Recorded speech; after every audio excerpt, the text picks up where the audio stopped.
Hello. Hi there. How we doing? How we doing? How's everybody going? How's it going?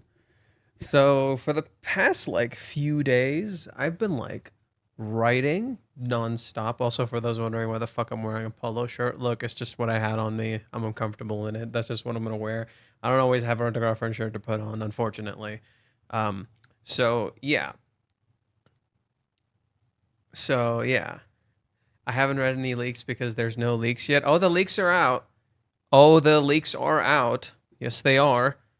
Uh, it's literally on the Reddit. They are in fact out. So yeah, just be careful.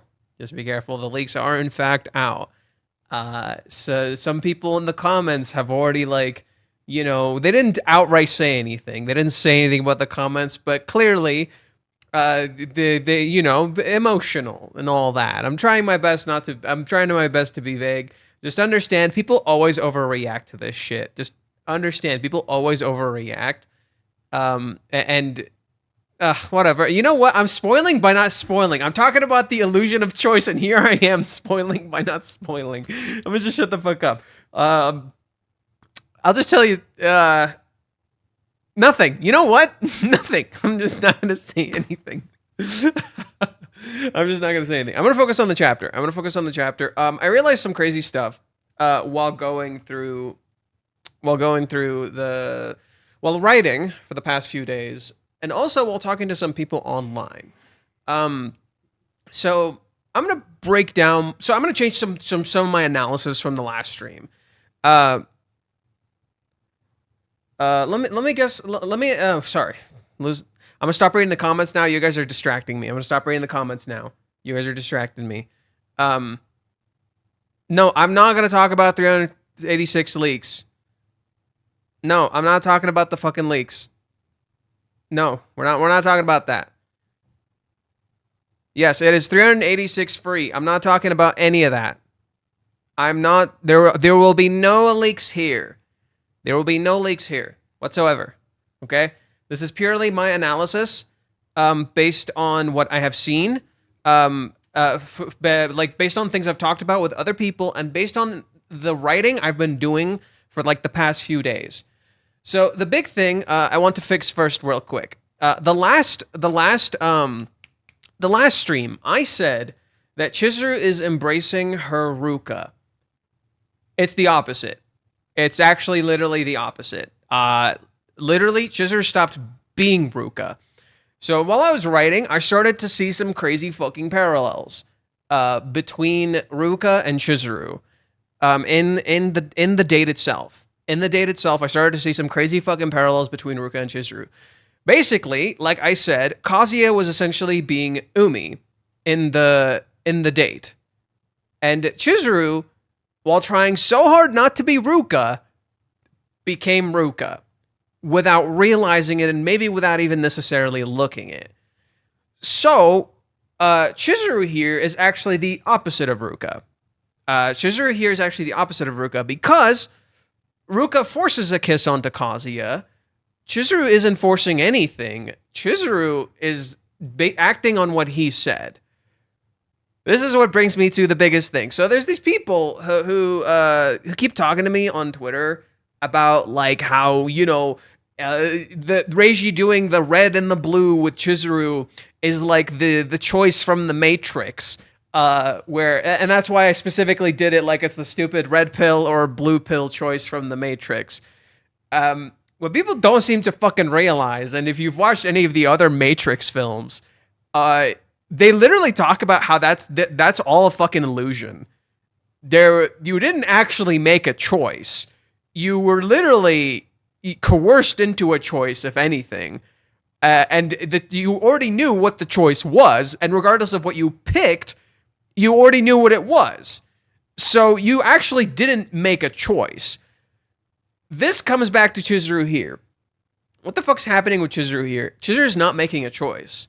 She wants Kazuya to make a choice. Whatever he wants, she will follow suit. Hence why she lets him leave. This is actually Chizuru's biggest mistake. The illusion that by letting Kazuya make a choice, she's in fact making the correct choice. which is not true. She's in fact making an almost identical mistake to Hawaiians in reverse. She's making an identical mistake to Hawaiians in reverse, which is fucking brilliant.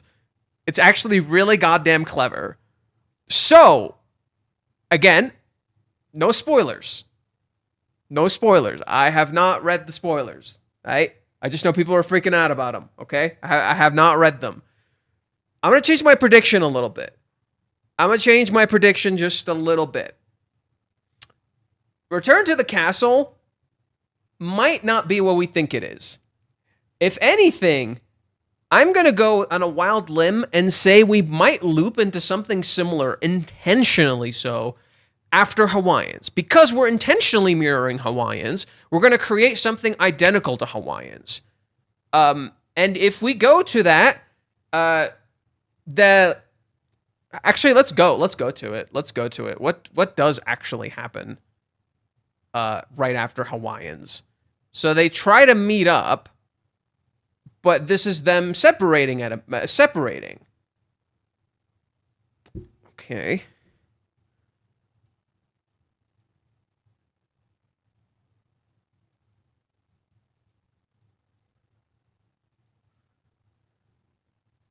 Kazuya will freak out. Yes, totally. Kazuya's... So, okay, the biggest mistake that I'm getting here is that because Chizuru's trying to let Kazuya make a choice, and she gives him, like, what he wants, and if he wants to come back, he'll come back, that's not smart because she's not communicating, okay? So, in trying to not do what Kazuya wants... Or sorry, in trying not to coerce Kazuya into a choice, she actually made him make a choice without realizing. And basically, this is basically the final illusion, essentially. Chizuru's whole issue with the date is that she's stuck under this illusion of choices. Her choices, what she does, all that. In the end, she realized the final choice she made was wrong. She made the final choice she made was wrong. The rejection was wrong. She was under the illusion. She didn't understand the situation. She was wrong. So what does she do? She stops making choices, and she does whatever he does. Whatever he wants, she will follow because Kazuya usually ends up leading her to the correct path, right? Except a relationship is a two-way thing.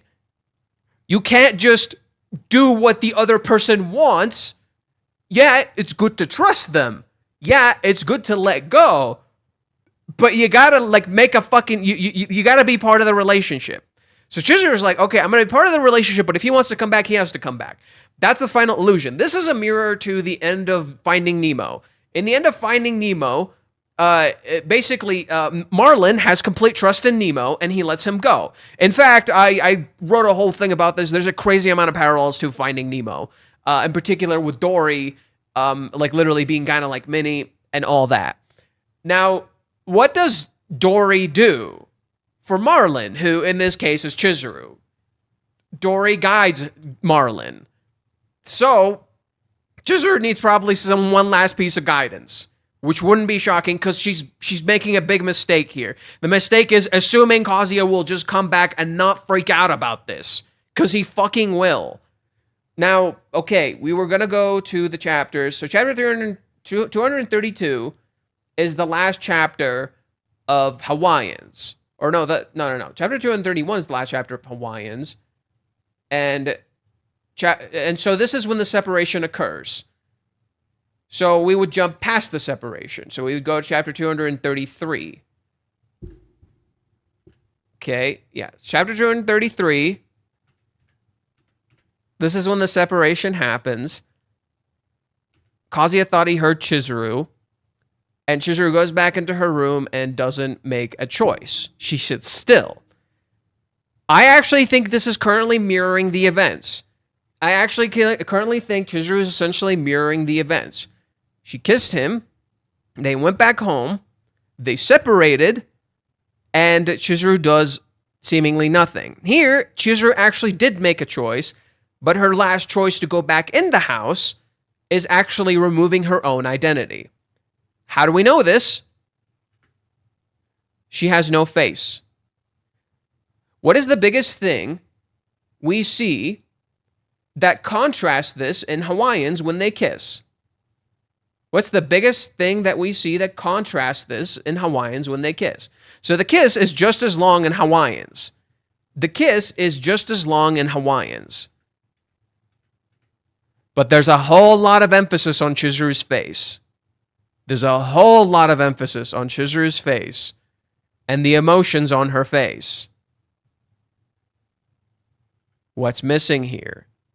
We never see Chizuru's face. She's removed her own identity. I posted on Twitter how essentially what Chizuru went through is akin to kind of like ego death, where she essentially lost everything she let go. Her image of what she thinks she is crumbled, so now all that's left is what she can be. The problem is, being part of a relationship is having an identity. So this mirrors how Kazuya loses his face in chapter 383. Or no, not that one, sorry. 381. Yeah, it's right after the breakup.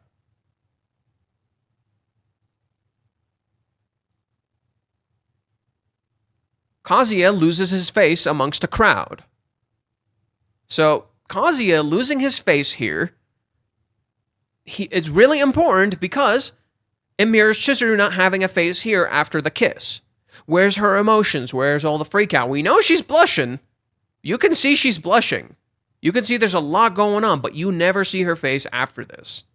You never see her expression. In fact, it's the same thing in the chapter before this one. Chizuru actively hides her expression. What she's actually feeling, she actively puts on the idea of, I don't have an expression, even though she does. This is the characters going back in their corners, right? This is the characters going back in their corners, except that in itself is the illusion. They're not actually going back into their corners. Chizuru isn't going back into her corner. She's saying, I'm not going to react. I'm going to let him act. This is the mistake. If you want this, you got to be part of it. Chizuru's making a big mistake here. She's essentially doing the same exact mistake she made after Hawaiians. She just doesn't realize it because she's just letting him go after kissing him. That's Chizuru's big fucking mistake. She's letting him go after kissing him because it's his choice. Except you're part of this fucking relationship. Okay? He made a choice. You made your choice. Now make a choice together. Right? Where she's leaving all the choices up to him. That's Chizuru's big fucking mistake. Now, it isn't a bad thing. Understand, this is actually a good thing. This isn't a bad thing. They need to overcome their final illusion. They have one final illusion they need to overcome. So, if we base it on that, we have the separation that occurs, and Minnie comes back. What's the thing that's been missing this entire time? What's the thing that's been missing this entire fucking time? What is the thing that was missing the whole fucking time? Minnie. Where's Minnie? Where's her reaction? What the fuck is going on? How is Minnie going to react to all of this? Where is Minnie? Minnie's going to come back next chapter. Return to the Castle is about Minnie. Return to the Castle is about Minnie. It's not about Kazuya. That's my bet. The Return to the Castle is about Minnie. It's not about Kazuya. We were hoodwinked. We were fucking hoodwinked. I don't think it is. Do you know why I can say this with confidence? Because we literally have a fucking time skip. We suddenly have a time skip. Kazuya has a kiss with Chizuru. What happens after the kiss? There's no clarity. Just as right now, there's no clarity. Kazuya has a bunch of fucking questions he doesn't have answers to. And he doesn't know what the fuck is happening. And he's super vulnerable. They're both super vulnerable. Right? They're both, like, literally, how does Kazuya freak out about the kiss? I don't have it in me, no matter how much it troubles you. This isn't a point where I can give up on you. Okay? And where do we end up? Now, they're not living in Royal Hills anymore, so where would Minnie come back? Because the events are reversed. She would come back home. She would come back to the house. There you go. So now Minnie's going to come back to Chizuru. And she's going to be like, what the fuck? what's going on.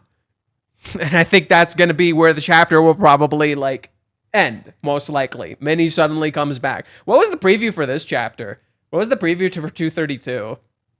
Now I'm just curious. What's the preview for 232? It's been a while. It's not the same, but return to the castle.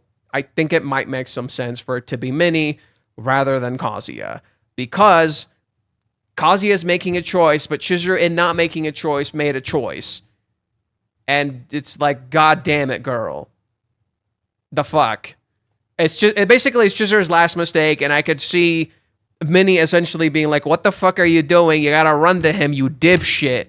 He's not gonna understand. He's gonna be so fucking confused. You gotta go run to him and talk to him. What the fuck are you doing?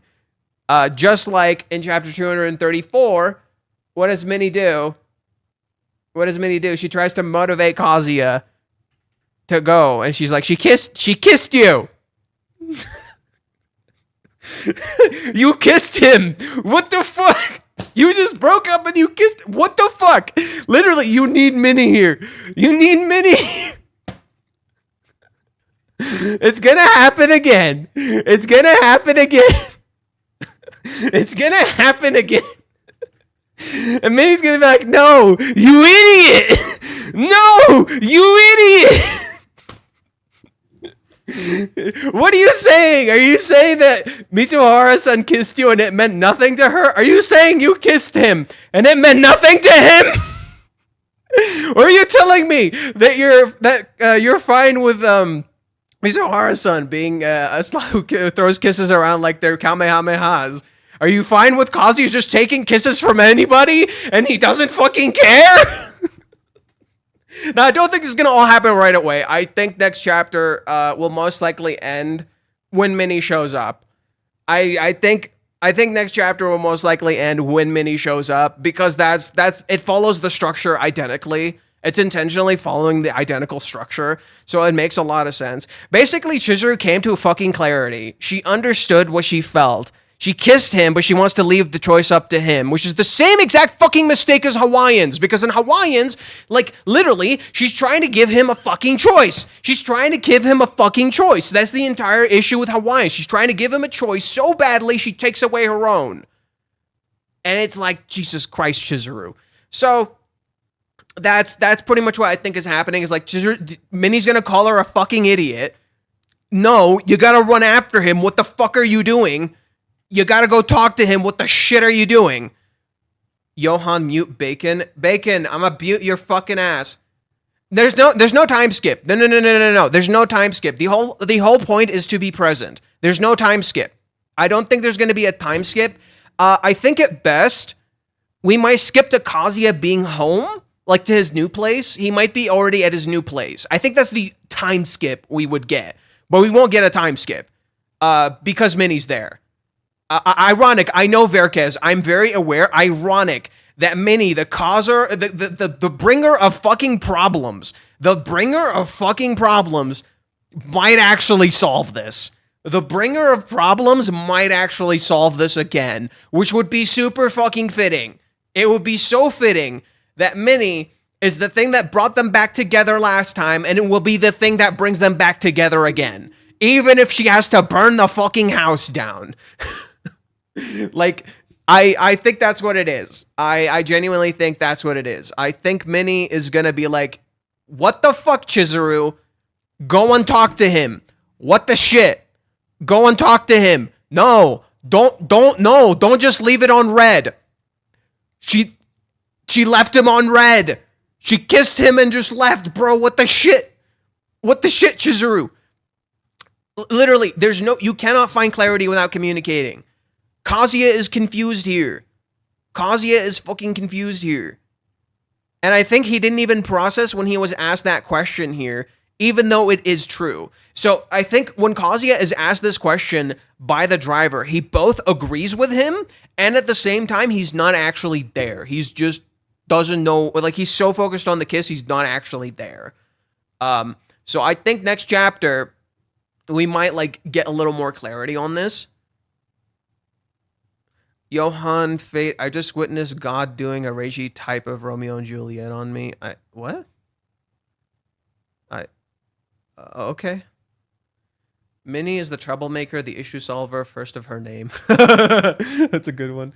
Yeah, so I could totally see what it is. I could totally see it being that. It makes me curious if Chizuru will budge or if she won't. And what could happen is the reverse of this, where what happens? Minnie either gets Chizuru to move or she gets Kazuya to come back. She could go to Kazuya afterwards. She could go to Kazuya's place afterwards. Master, where the fuck is your house? She goes to his place. Yo, she's a jackass. Go to her. Go back right now. She's an idiot. She's an idiot. Go back right now. Right? I could totally see this being the thing later where Minnie goes to Kazuya's house and she's like, yo, you trust me? One last time. Trust me. Do it one last time. And she gets Kazuya to come back. I think Minnie could get Kazuya to come back, which would be interesting. Fine, I guess you are my little PogChamp. Come here, Chizuru. What? Oh, that stupid meme. Yeah, I said it last stream. Kazuya stunned by Chizuru's because perma-stun. Yeah, because it's just like, what?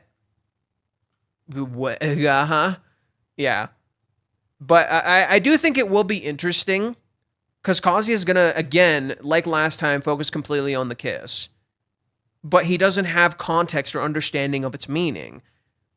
And Chizuru doesn't realize that. We understand it. We do. It's clearly an I love you. There's no in-between besides I love you. Like, it's clearly an I love you. It's so fucking obvious. The problem is, she just rejected him earlier and she just kissed him right now. The fuck? So Kazuya doesn't get this. And he's confused. And he doesn't know if he should go back or if he should stay. And he's perma-stunned. Yeah, I think that's the best way. He's just perma-stunned. And I think Minnie is gonna get the ball moving. Because they did what they needed to. But they're being a little bit kind of stupid. Oh no, are they in love? Worse, they're stupid. Yeah. But yeah, I think that could be what next chapter is going to be like. Yeah, Chizuru isn't acting like Minnie here. That's something I really wanted to take back. Chizuru is not acting like Minnie here. Or not Minnie, fuck. She's not acting like Ruka here. She's acting like the opposite of Ruka. Where her intention is to constantly give Kazuya a choice. Ruka's biggest thing is actively taking choices away from Kazuya without meaning to or without realizing it. Even like literally, that's what happens in. So that's the big thing I realized. That contrasts chapter 200 or chapter 300 and let me pull it up. So while I was writing. The biggest thing I realized, because I actually sat down and broke down the chapters.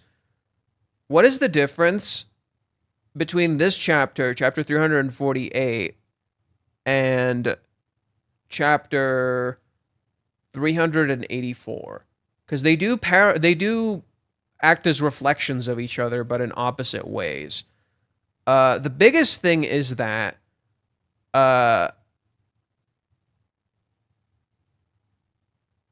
the keychain.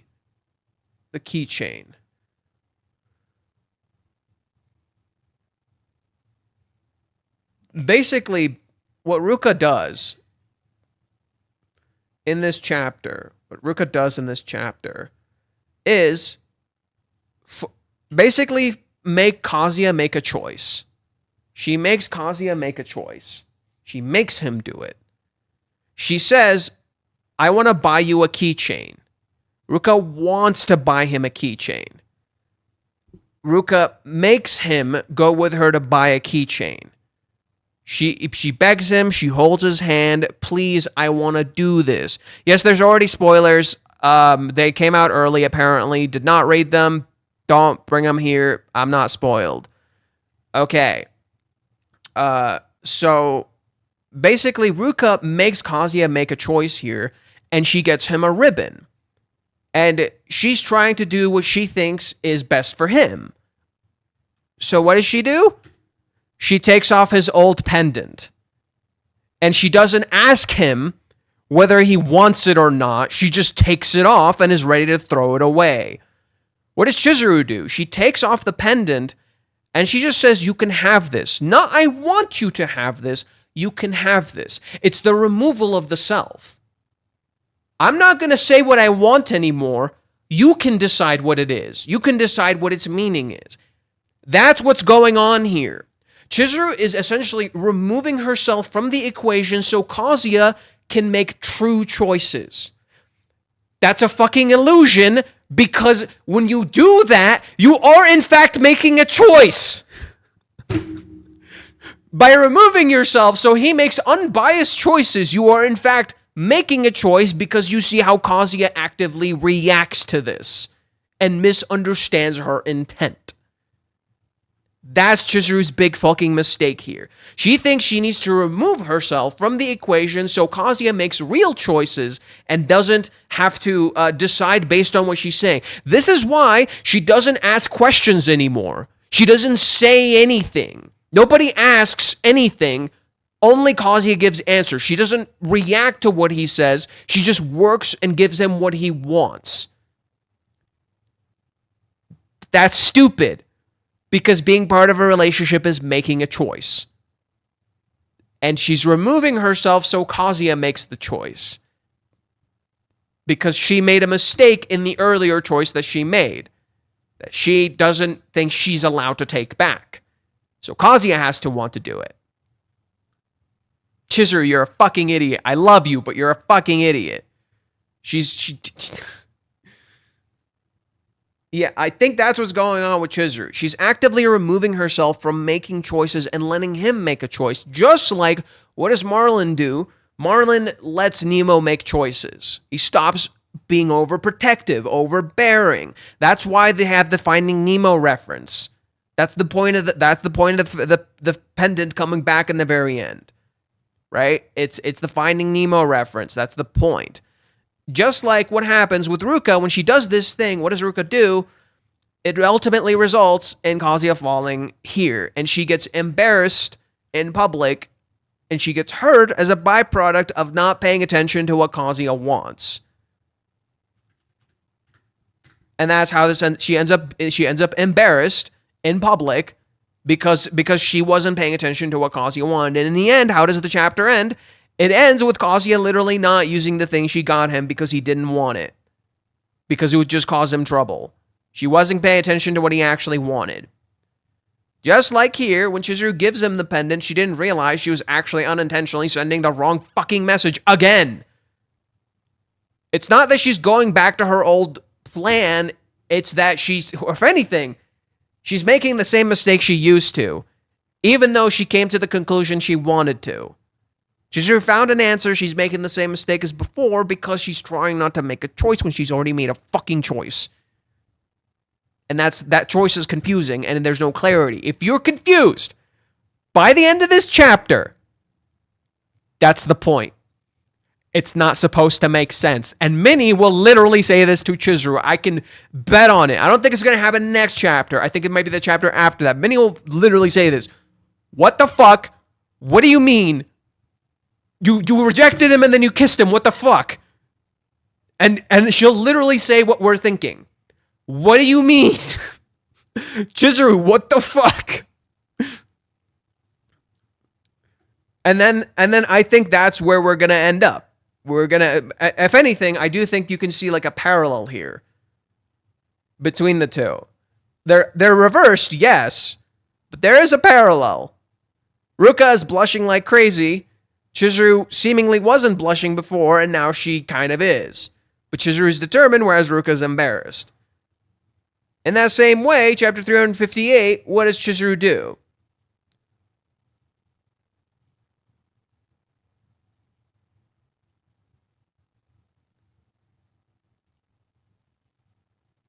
How did chapter 358 play out?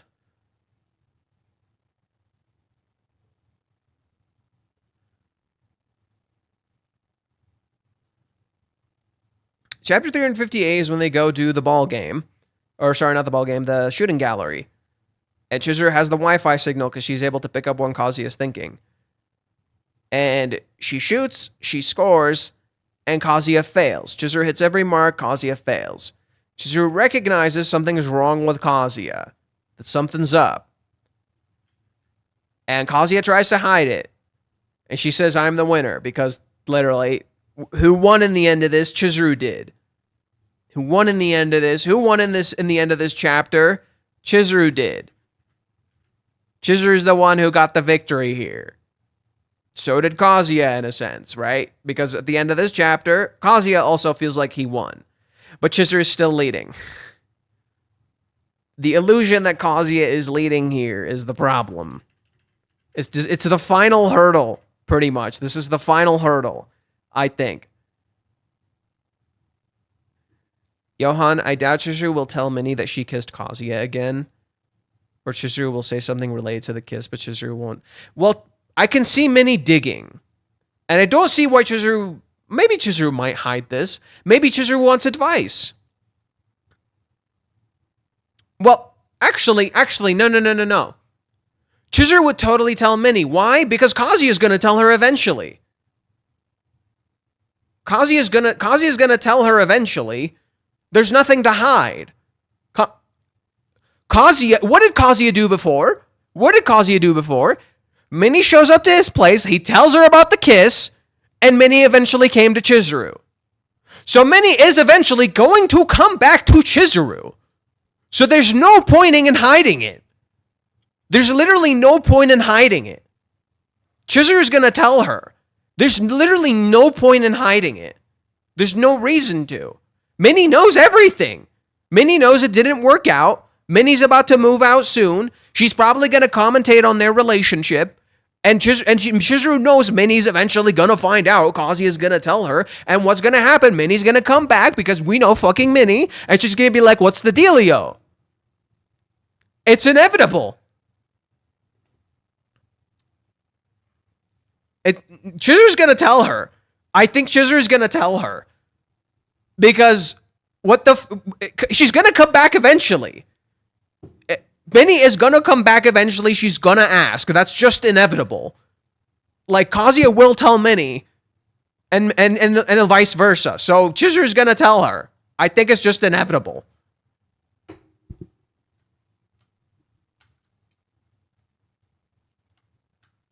So, we'll see. But I guess that's my guesstimate. Johan Fei, do you think Kazuya can interpret the kiss as anything ambiguous? Will he just get confused because it contradicts their rejection? I think Kazuya will just be like, dude, should I go back? Should I not go back? What the fuck? I think Kazuya is just completely just focused on the fact that he just got a kiss from Chizuru. And yes, maybe the only ambiguity is just, but she rejected me earlier. What the fuck? But she didn't say what the point of the kiss was. So maybe he'll want to text her, which would be interesting if he chooses to text her. But like you would think there's no ambiguity to this, but there is. Because she doesn't say anything and she lets him go. So like think of it like this. She kissed him, why'd she let him go? If she kissed him, she would want him to stay. So why'd she let him go? See the problem? Literally, everybody has asked this. Every single person.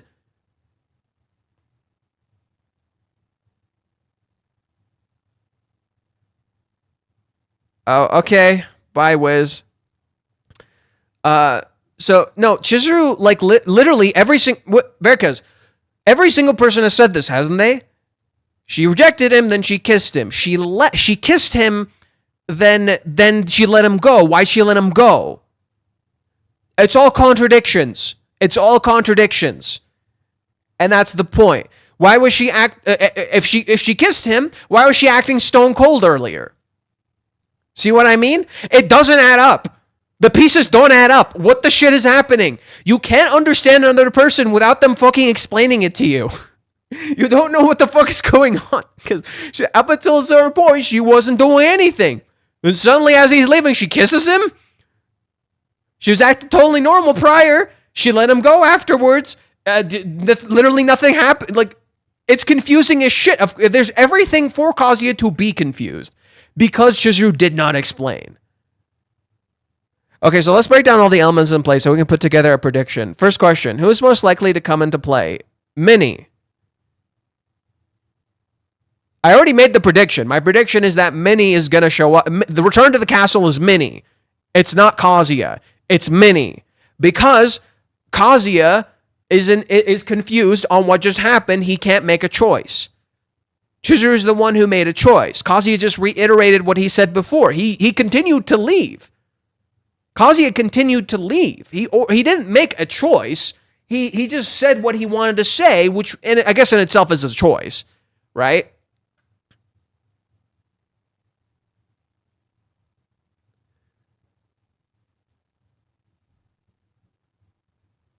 Open the gates. List of all the players. List of all the players? Chizuru, Kazuya, Minnie. Those are the three big players. The kiss is clearly Chizuru's deliberate choice, but it indeed seems to contradict everything else. I know why she let him leave because she thinks he wanted to leave. Yes. Stop that. She never asks him what he wants. She lets him make a choice, which is fucking stupid. Chizuru wants him to make an unbiased choice because she believes if you ask him, then he won't be honest. She believes if you ask him, he won't be honest.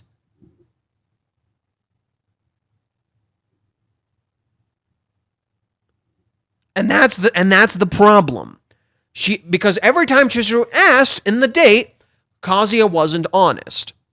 Right? Every time Chizuru asked in the date, Kazuya wasn't honest. So she can't ask. That's not a choice given to her anymore. She needs to let him make a choice completely on his own.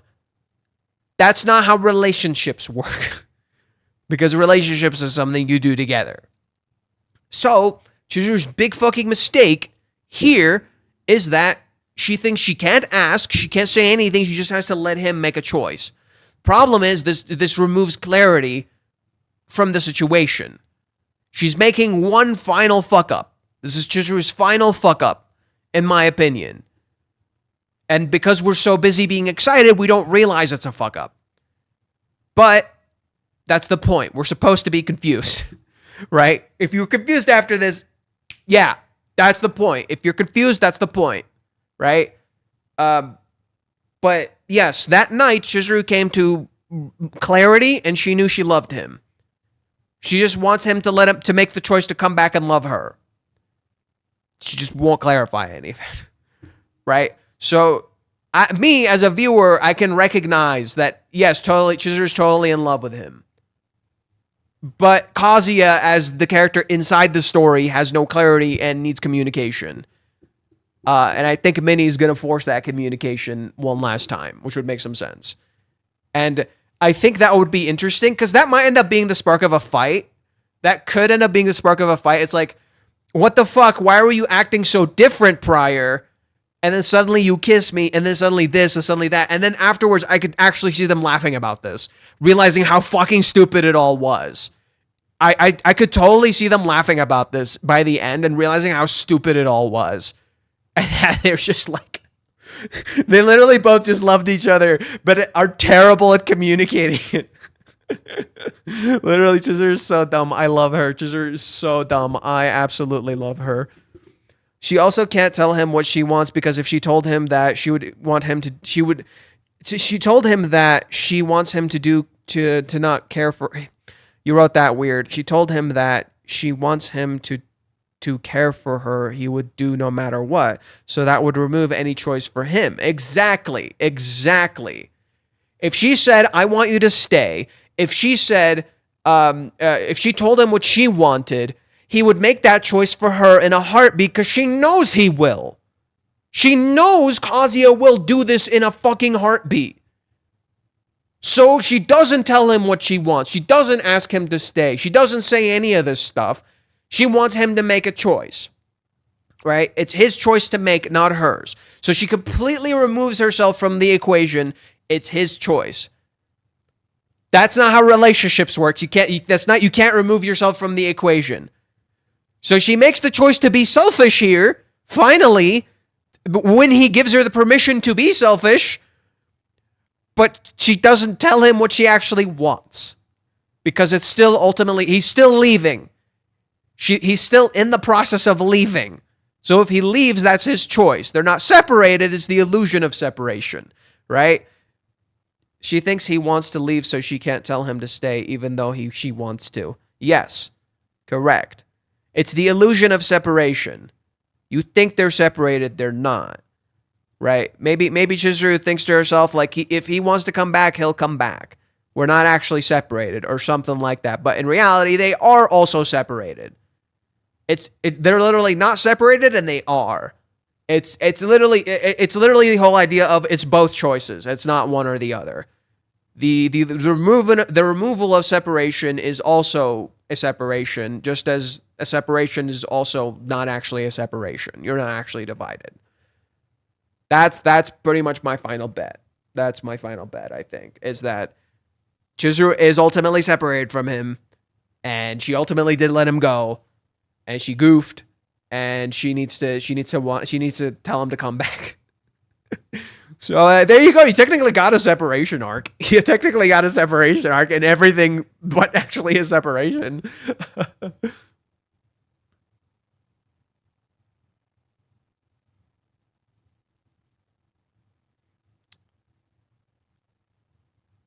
Maybe this is when...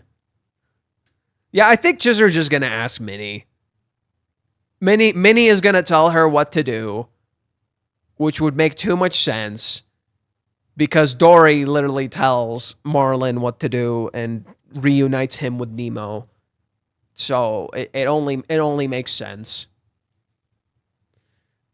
If Minnie confronts her, Chizuru would tell her that she thought Kazuya wanted to leave, and Minnie will know that it wasn't true, so she might find out that she was the reason why he thought that. Yeah. Chizuru will be like, oh, I goofed. I goofed.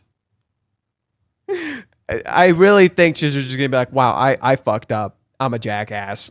I'm an idiot. Kazuya is stun locked in confusion as he's leaving. Minnie is on her way back to the move out. Chizuru waiting for Minnie to come back.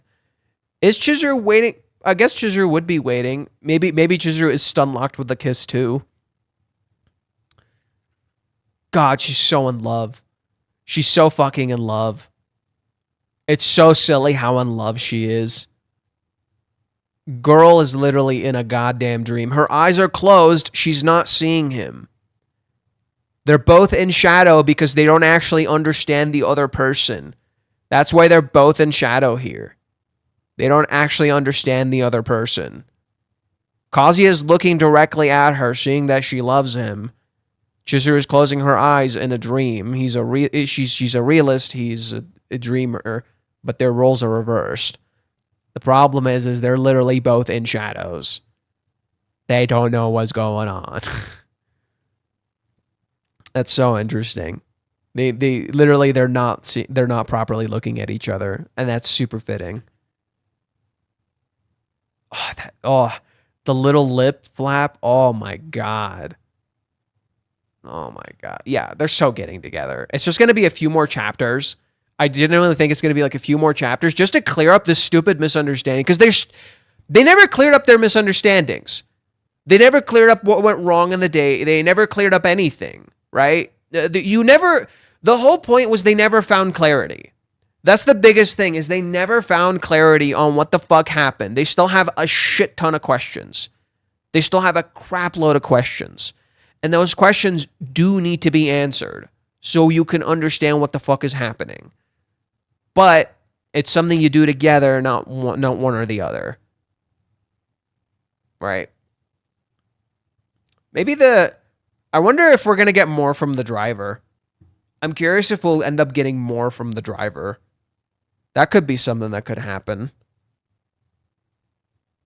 I don't know if we will. Will we even see the movers? Will we even see the movers? Is that... maybe Kazuya will like have a mental time skip.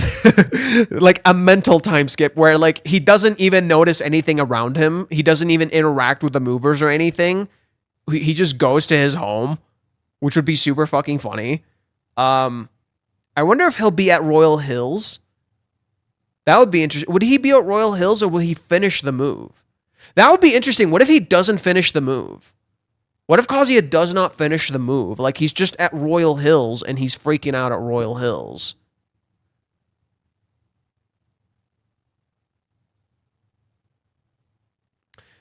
Godet yeah, I already know about Godet leaving. That's different though. That's not what this is. This is literally the opposite of that. It's not the same. We get a time skip to... Yeah, but then... Actually, wait, doesn't Godet literally come back and then and then Kyoko literally tells him, I want you to come back. And then he says he wanted to come back too, and they both end up crying. That could happen too. We got a time skip tomorrow when Minnie comes back. That would be the most fruitering. I don't think it's going to be a time skip. I don't think it's going to be a time skip. I genuinely think like the end of it will be they both want to say, I want you to come back. Kazuya will be like, I want to come back. And Chizuru will be like, I want you to come back. Frustrating. I don't think there's going to be a time skip. I don't think there's going to be there's no like time skip, right? It's just going to be like Kazuya stun locked in the car. And then we're going to get to maybe like he's home. That kind of time skip, maybe. Like he reaches Royal Hills, maybe. Like maybe Return to the Castle could still be Royal Hills. He could still go to Royal Hills. Maybe if he goes to his new place, the new place will have a name that aligns with the words castle. Or it could be something else. But I don't think there's a time skip. There's no time skip. Time skip is not happening. No. Time skip is not happening. I don't believe it in any way, shape, or form. That's not happening. But they will both definitely say what they want eventually by the end of this. I think that's the big thing, saying what you want. Saying what you want is the big thing out of this. And they both did and they both didn't. They both said what they wanted and they both didn't. Chizuru kissed him, in so doing, telling him what she wanted. Kazuya said what he wanted out loud. Literally telling her he wants to stay, in a sense, because he's willing to wait. And they both didn't quite understand the other's message. That's the idea, is they both said what they wanted without directly saying it. So that the other person didn't understand their message. Because Kazuya, when Kazuya gave her back the key, he gave her the signal he wanted to leave. Not that that's a part of the expectation that Chizuru already imposed on him. Right? That's a fundamental misunderstanding. In that same way, Chizuru letting him go is based on that. That he gave her the key back, therefore he wants to leave. He's already in the car, he's fucking leaving. Right? I'm not going to deviate his path.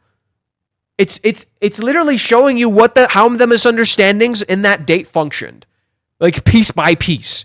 It's showing you how those misunderstandings in the date functioned piece by piece. They both didn't actually say, I want to stay with you. Pretty much. They said it in every way but saying it. They said it in every way but saying it. And that's the best part. And so we need Minnie to literally interpret for them. Minnie needs to literally interpret for them. That's so good. Like that's Minnie's best role, being the interpreter.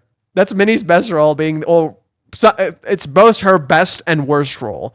It's her best role and her worst role. Kazuya has stun lock, so there's a possibility he has a distracted moment. The minor player for the Kazuya are the movers and the taxi driver here. Correct. I do agree. It would be super interesting if he doesn't finish moving into his new home. It would be kind of interesting. Or he might. And then moving back would be like kind of a chore, but he would eventually do it. We'll see. Yeah.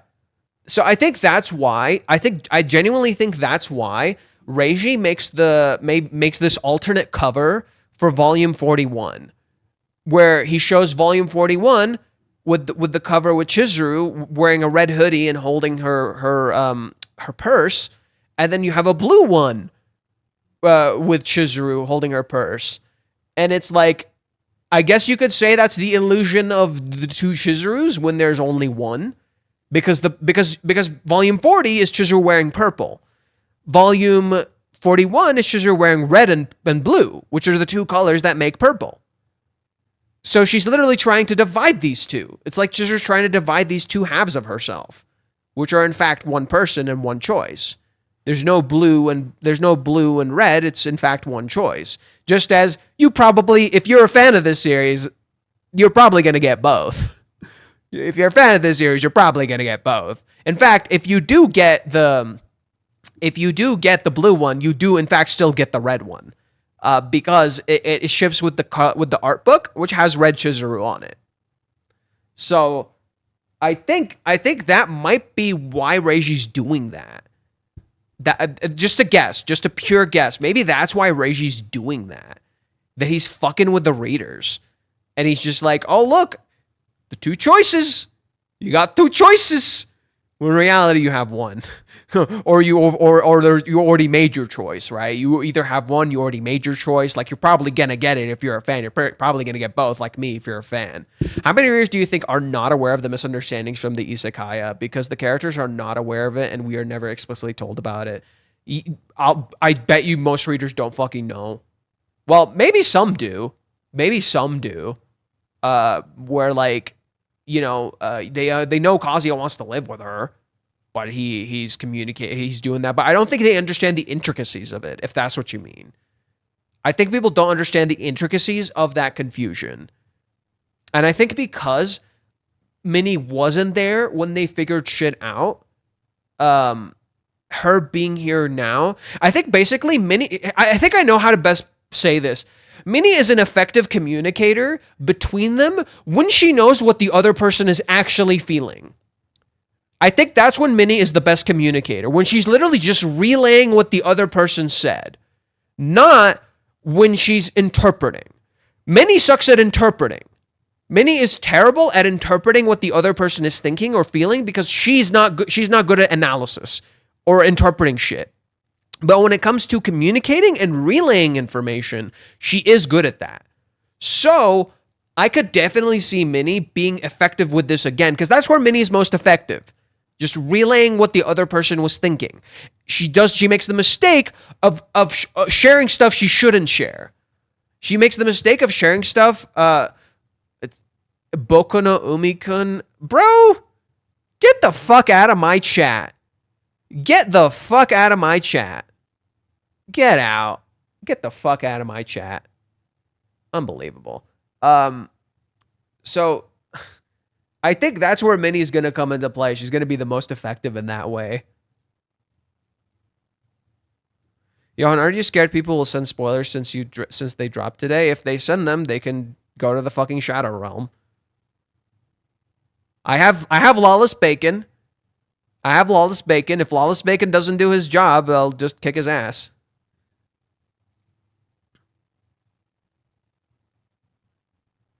Minnie's biggest weakness is she assumes things. Correct. Well, not just that. She acts too much on assumptions. She acts a little too much on the assumptions. We are aware of Kazuya's view, but he thinks Chizuru doesn't want him to stay. He is wrong, but I don't think most people are aware that Chizuru thinks Kazuya didn't want to live with her. Yeah, that I can totally agree with. I don't think most people know. That Chizuru thought Kazuya didn't want to live with her because he kept sending her those signals. Like, and this is something I do have to upload where we talked about that, where we went into this and like we highlighted how Kazuya kept sending her the signals he doesn't want to live with her, which is like, what? So if Chizuru tells Minnie this and she's like, no, he fucking wants to live with you. What? Right? Like, what? Do you remember what stream we did it on? Do you remember what stream we talked about how Chizuru was misunderstanding Kazuya's feelings? Here, let's go to the, I'm going to go to the channel. I'm going to look at the streams.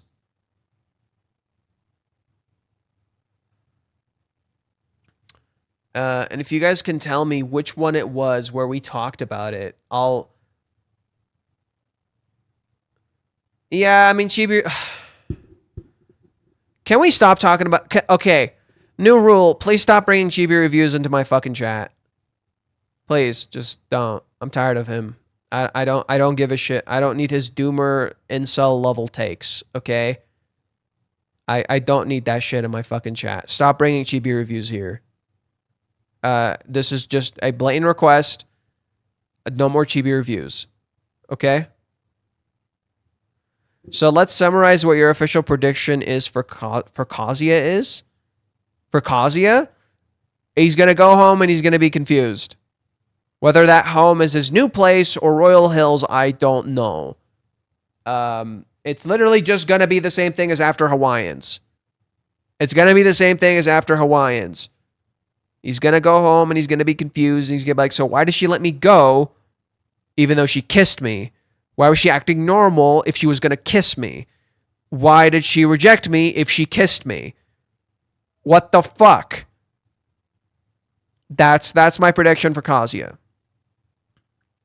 Maniac's on a little information, so he makes the misunderstandings worse. Look at what she mentioned about Chizuru being sneaky. Yeah, I know. I already talked about all this.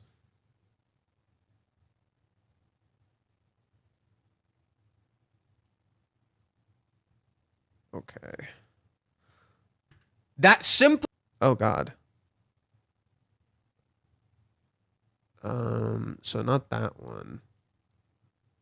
Okay. So when did we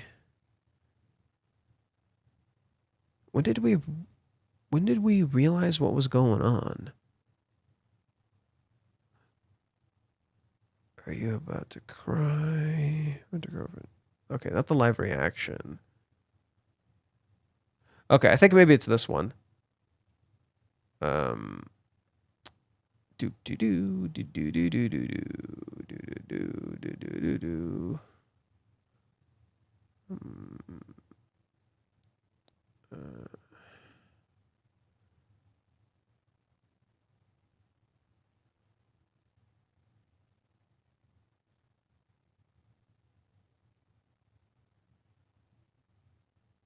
Okay, not that one. Maybe earlier, maybe 379. It finally clicked. I see what he's cooking. I wonder if I was even right.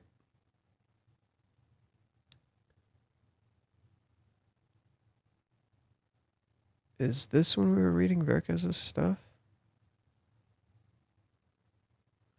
Don't think so.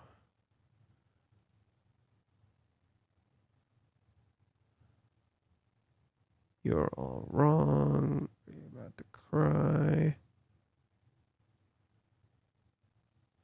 And then what is she?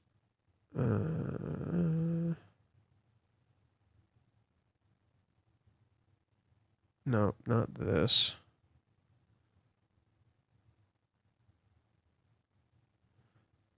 Was it all a waste? Maybe that one.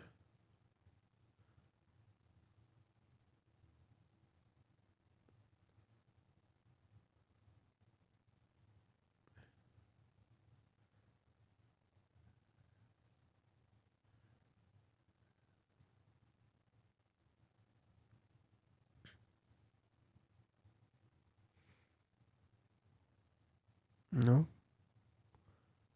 Chapter 381 reaction.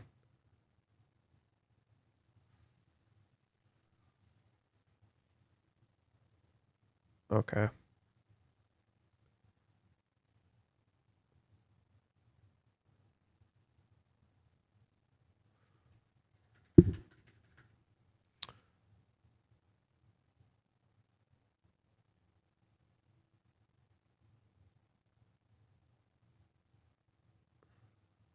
We're just going to get to the part where they're going to start living together, and Kazi keeps sending her the signals he doesn't want to live with her. Kazuya finally asked if Chizuru wasn't sad about being separated.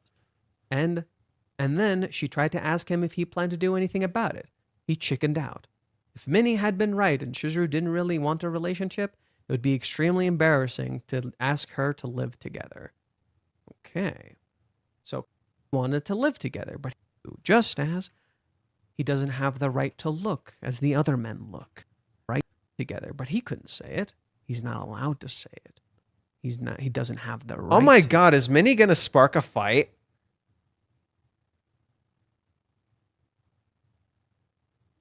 Is Minnie gonna spark the fight? Oh wow. Minnie could spark the fight. Just like she almost sparked a fight back then. Oh my god. What if she gets them together again and she ends up sparking a fight?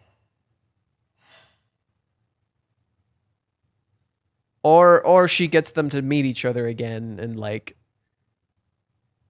say they want to stay. Because this isn't Maison Ikoku. It's already not the same. It's already not the same. Like it's already fundamentally antithetical to Maison Ikoku. Where Maison Ikoku, Gude leaves because something is going on between Kyoko and Mitaka.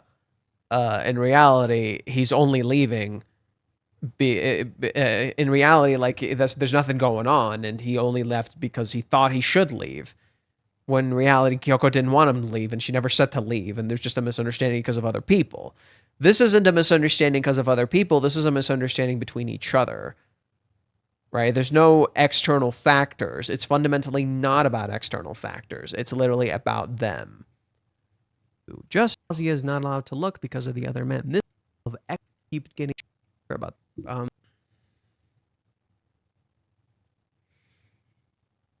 between them. Like said to herself that they should try living together. Minnie takes over their conversation.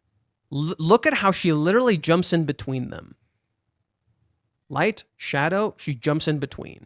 Minnie, for fuck's sake. Minnie, god damn it, girl. No, what the shit? Yamori-san, it's a very... The misunderstanding is for Minnie, isn't it? What do you mean? Maybe Minnie invites Chizuru to drink to talk about it and sends a picture to a picture of Chizuru to Kazuya. Bruh. I doubt it. But that would be kind of funny. I doubt it, but that would be kind of funny. Minnie arrives and confronts Chizuru over Kazuya's text. Yeah, that's all Minnie knows so far is that she rejected him. All Minnie knows so far is that it didn't work out. Why didn't it work? Why didn't it work out? Right? That's all Minnie knows so far. Natural thought process. Closes her eyes. Do you notice how she closes her eyes? She stops seeing Kazuya. She starts seeing what she wants. This is what you two want. This is what I want. You should just do this. Come on. Do it. Why aren't you just fucking do it? She's like a kid. Dory. Basically, that oh my god. Child. Oh my god, I'm about to talk about Finding Nemo. Minnie in particular tends to play the role of the child, whereas Kazuya and Chizuru are the parents. And that's how the role keeps constantly flipping. And in some ways, that is still kind of true because of how, like, Marlin and Nemo are kind of like parents to a degree to Dory as well. But yeah, let's continue. Even then, I was talking about it. A few cousins. What the fuck, Minnie? But okay, wait. Let's get to the part where we go to living together. And Kazuya misunderstands everything Chizuru was saying. Okay, here we go. Wait, I made like a whole video as you were as lifeless as a statue and it seemed you coughed even water. Damn, I caused her a lot of trouble. I ended up causing a lot of trouble for her, right? For once, she's taking notice of me, repeating the same thing. I ended up being nursed by her again. The one time she takes notice of me, and I'm fucking up. Oh my god. Isn't that literally how the date ended? Isn't that literally how the date ended? The one time he finally sees me and it's because I'm fucking up. The one time I finally get to touch him and it's because I'm fucking up. That's literally the date. I said we are in a loop. Oh my god. It's just the loop doesn't look the same.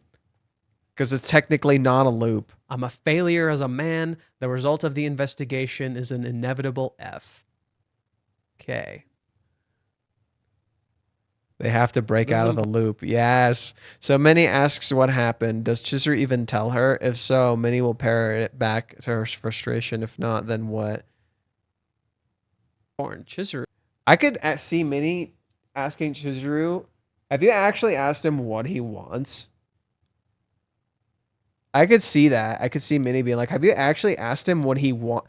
What if Minnie literally says to Chizuru what Chizuru said to Mommy? What if Minnie literally says to Chizuru what Chizuru said to Mommy? Bro. That would wreck Chizuru. She'd be like, fuck. It's a goddamn first date. He's alone, surrounded. Okay. Chizuru comes in. Here, a cup of water. Sorry. Right. Sorry, it's just apologizing. I'm sorry. I can't bear to face her like this. Sorry. Oh my God. Keep saying sorry. Oh my God. It's literally the date. The start of their cohabitation is literally like the date. What the fuck? Wow. What the fuck? That's crazy. I'm sorry. Sorry. Does this sound familiar? Does this sound familiar? Oh my God. I'm sorry. Sorry. Even I recognized it. I'm sorry. Even I recognized it. Is this starting to sound familiar to y'all? You're going to have to double hangover at this rate. I won't tell you not to drink at all, but drinking like this is bad for me, isn't she? Oh, why is she here? Hey, so can we talk? Right? Since that kind of sends a bad impression initially. This is it. The end. She's here to declare the result of an investigation. That's Mizuhara for you. She's prompt and direct as ever. I've heard this. How much does she know? How pathetic of me. Minnie again outed him. What did Minnie fucking do again? What did Minnie fucking do again? She literally outed him again. God damn it, Chizuru. God damn it, Minnie. What the fuck? Minnie, please. Is it gonna end here? Our story together? Is all of it gonna pop like a bubble? I can't ask her. I don't want to. I'll just head back now. Before I get rejected. I'm fine. He wants to leave. When I searched a capsule hotel for 3,000 yen, and it came up, and I'm sure Kibe and Curry will let me stay 2 or 3 nights. It's just a month. I can manage somehow. So please don't worry, Mizuhara. Right? You should sleep a bit more, but I can't have you taking care of me for 2 days straight. Just 1 month. Huh? I'll lend you just a single room, and you'll have to clean it regularly too. The kitchen, toilets, or other places with running water aside, we'll be living in separate spaces. Do you see this impression here? We will be living in separate spaces. Not together, separate. You can stay here because I'm not around. You don't have to feel like you have to be around me. So please don't worry. He feels like he's causing her trouble. So she feels like she feels like she's a problem to him. Right? Because he feels like he's causing her trouble, she feels like, no, that's not the case, and she feels bad. Because now Kazuya is the one who's saying, I'm trouble for you. She makes him feel like he's trouble, which shouldn't be how you feel about this stuff. Damn. Kazuya got off. Oh my God. Oh my God, let's fucking... Oh my... By the way, there's a hotel 50 meters away from the station. Questioning her trouble, so she's doing something wrong. And Chizuru, in contrast, feels like she owes him something, but he doesn't want to be around her, so she gives him a separate living space. Laundry will be separate too. We're separated. It's okay. Don't feel like you have to stay with me. Wrong impression of one another. Damn, dude. Damn. What the fuck, Minnie? What the fuck, Minnie? What the fuck, Minnie? I'm sorry. What the shit, Minnie? Like, this was funny the first time, but Minnie's literally listening in on them. What the shit, Minnie? Girl. Why are you fucking eavesdropping? Nobody thinks this is a bad thing. If Kazuya did this, they would fucking hate him. But nobody thinks this is a bad thing. But no, because Minnie does it, it's totally fine. Cool. Living with us as well. She's there. Chizuru just knew. I know you're fucking there. I see you. You think I don't see you? You think I don't have eyes behind my fucking bed? I fucking see you. There will be a bunch of problems if it's just the two of us. It's like she solved every single issue so she could make this work out. She wants to live with him so badly, she solved all the other issues. Well, if you're glad you dropped the manga a long time ago, then fucking leave. Why are you here? Why do I fucking care?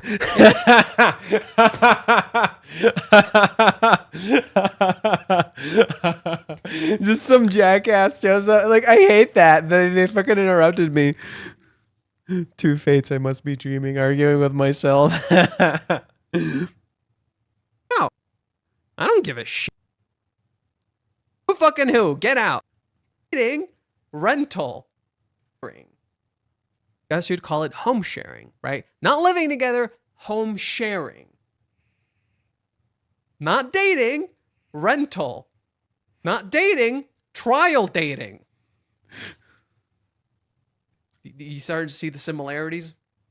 Okay. Just wait a sec. I'm telling you, I can't. Again, I can't. Kazuya, do you want to live with her or not? Kazuya, do you want to live with her or not? Right? I wish Minnie was just walked in and be like, Kazuya, do you want to live with her or not? Answer right now. What's your fucking answer, bro? Do you want to live with her or not? What the fuck is the idea here, right? He keeps saying, no, I can't, because he's trying not to impose. But that's the fucking issue. That's the fucking issue, bro. You need to get that out of your head. The idea that you shouldn't impose on someone, because a part of love is imposing. A part of love is letting that shit out and just imposing a little bit of who you are, because that's what it means to have autonomy and agency. Not just in a relationship, but in life. It is enforcing your own will in some way, shape, or form, right? Yeah, sure, you shouldn't force. What the fuck is Chizuru doing wrong again? What the fuck is Chizuru doing wrong again?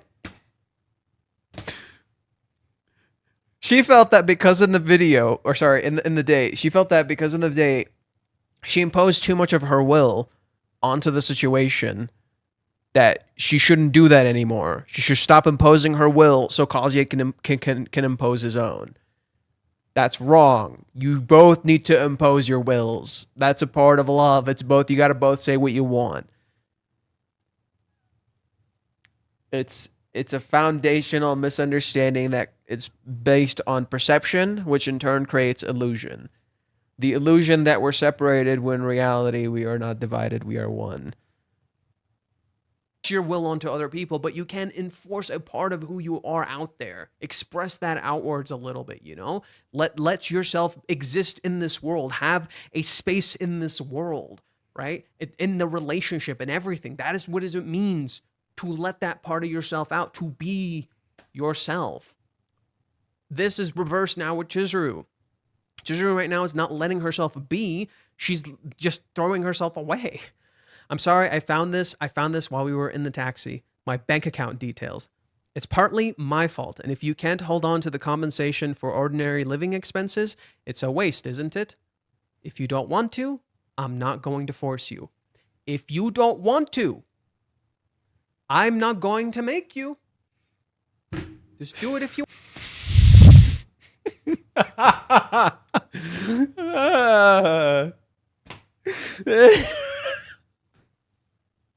It's right there. It's right there. And why did she not tell him to stay? I'm not gonna force you. If you don't want to, I'm not gonna force you. It's right there. Want to. It's very clear. She wants him to stay. I'm not gonna force you, but I want you to stay. Right? She gives him a very logical argument that he can't walk out of. Because he keeps trying to walk out. Kazuya, do you want to be with this woman or not? What the fuck is your deal, my brother? My brother, what is wrong with you? Do you want to stay with her or not? Do you want to stay with her or not? Why am I laughing at myself? Going to the bank to pay something back to him because he was broke. We don't know the deal with the bank thing. Oh my god, even then, this is like 3 weeks ago, we're still talking about the fucking bank. Even then, we're still talking about the fucking bank. We're still talking about the fucking bank. Is that the hood with his blood, though? What? What? Is that the hood with his blood, though? What the fuck are you talking about? Same hoodie was when she kissed him too. Welcome back. Oh. Oh, you mean when they were in the whatchamacallit? Let me find it. I know what you're talking about. I understood. Chapter 274.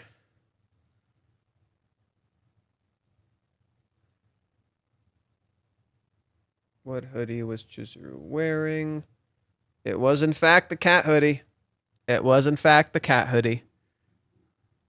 Yeah, it was the same hood. How about you review your past streams defending Umi next? Would you shut up? I actually think Umi might not be that bad, actually, in retrospect. I think Umi is manipulative and controlling, but I don't think he's like... I don't think he's like a super terrible person. I do think he has some good in him. And I'm curious to know more about that, you know? Like maybe Umi is a bad person, maybe Umi isn't. I'm just not gonna really try to like I noticed a pattern where there is a lot of bad to Umi, but I've also noticed a pattern where there is good to Umi too. So it's like it's just kind of hard to know, and I'm just gonna put that to the side until we know more about Umi. Because I think it's both. I think Umi is bad and he is good. He's pretty much Ruka. He's pretty much Ruka. So, I don't know. I'm just not going to worry about that anymore. Because Kazuya shouldn't be broke right now, but maybe she's going to the bank to pay next day. Not going to... not for reading that happen. Kazuya, if he wants that to go. Tomorrow. I have to... Maybe even truck pay for the thing and see in his subtle hidden meaning. Let's go back. Go back to the thing we were at before. Come on. What are you doing?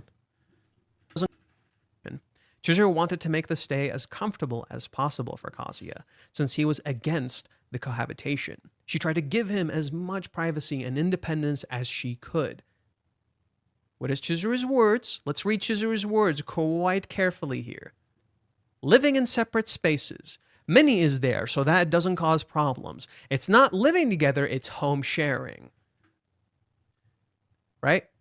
It's partly my fault. Don't feel like you did anything wrong. It's just for a little bit. I'm not forcing you. Constant reinforcement. You're okay. Don't feel like you owe me anything. Don't feel like you're trapped here. Don't feel like I'm forcing you into anything. You can do this. It's okay. Like you're completely free. You don't feel like you have to be stuck with me. Now, what is the stigma a lot of people put onto Chizuru's character? A gold digger, a prostitute, she's unclean, she's dirty, she's impure. She is not a good person. She is unlovable. So when you take that stigma that people put onto her character, and you see how some of these things are not only being reinforced to her, but how that stigma has a fundamental irony to it that people would say this to Chizuru when she literally feels this way about herself. And that influences her actions. Almost like when you constantly say this to Chizuru, when you constantly say this about her character, when you constantly say this to her, guess what happens? Guess what happens? She starts acting around that. That she's a bad person, that she doesn't deserve this relationship, that she shouldn't act this way. Just as when people start saying Kazuya is a creep, a pervert, and he doesn't deserve this stuff, he constantly feels like he's imposing on her. He constantly feels like he shouldn't act on his emotions, and he constantly stops himself from doing anything for his own desires. Because everyone keeps telling him he's a bad person for this, just as everyone keeps telling Chizuru she's a bad person for feeling this way. It's almost like we, the audience, are the fucking problem. How we perceive and understand these characters and how we enforce these ideas onto them is the fucking problem. That people should just be free and not have to constantly deal with our stupid fucking stigma that we constantly reinforce onto these characters. And that is literally physically represented through Minnie's character. And Mommy's character, for that matter. Because Mommy thought the same exact shit in fucking Paradise. Alright? Kazuya is pushing himself. Pick one friend, pick one character from the series to have as a friend IRL. I pick Minnie. Chizuru. Just like she is. They're not just shy, they're literally dealing with the stigma people keep reinforcing on them. That you're a bad person, you're not a good person.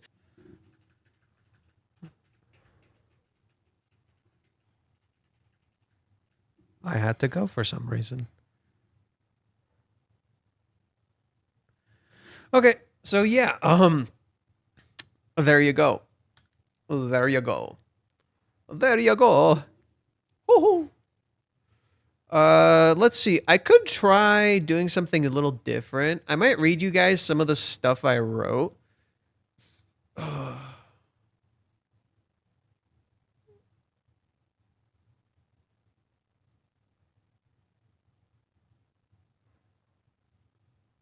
Oh, weird note I just found out. Very strange thing I found out.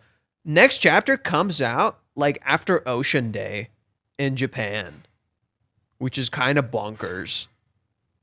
Cause Ocean has like a huge thing going on for the characters. Basically, the whole thing that I think that I found really interesting about the current arc is to basically not be afraid of the sea, to not be afraid of Umi, to not be afraid of any of the stuff, and to just explore. That the sea is like has a lot to give, and we don't need to be like afraid of it. And I think that's so interesting. That like the story is literally telling you, don't be afraid of the ocean, just be comfortable with exploring it. So I guess I can try pulling up something I wrote.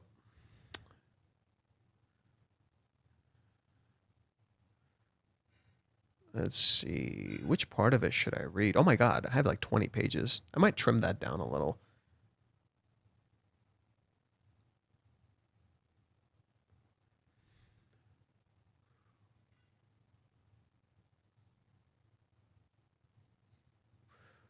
So I have like 2 different scripts at the moment.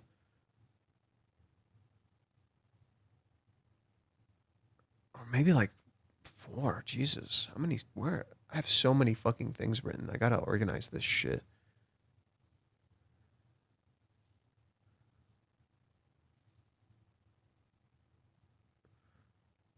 Chizuru's journey runs parallel but inverted to Kazuya's. Whereas Kazuya convinces himself he needs to act a certain way to avoid a breakup, Chizuru convinces herself she was running out of time due to the time limit of the month, in particular the move-out date of the next week, that she needed to get the results so they don't break up, so they don't separate again.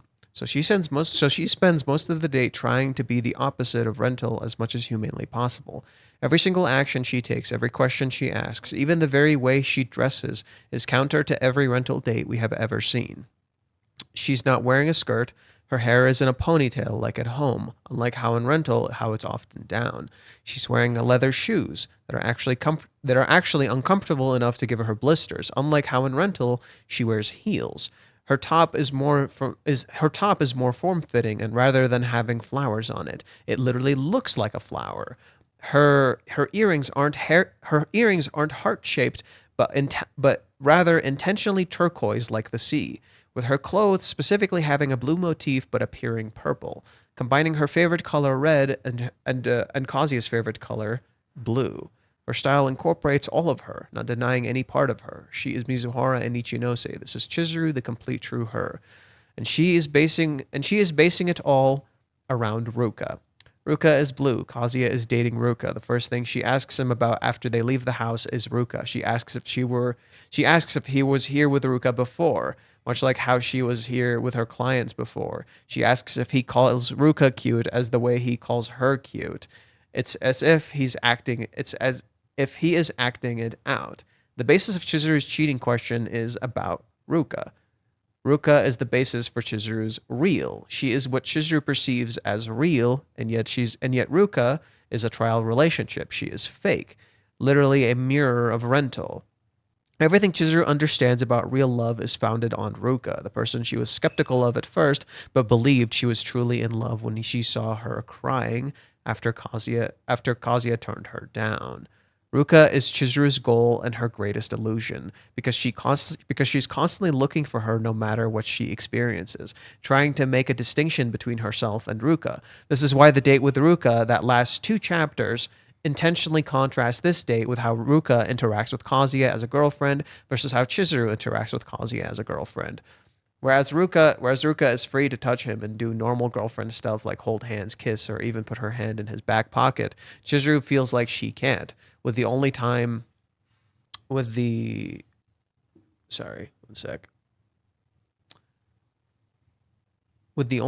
she does it being a moment of genuine fear sparking it out of her, and she feels the need to apologize for touching him. She crossed a line. She made him feel uncomfortable. Except that's what being a lover is. You can touch and see each other freely without guilt. Chizuru removes touch as a basis because she holds people's hands and touches them in rental. She engages. Kazuya has to be the one to initiate it. That would make the difference. If Kazuya asked to touch her, if he touched her, but Kazuya doesn't.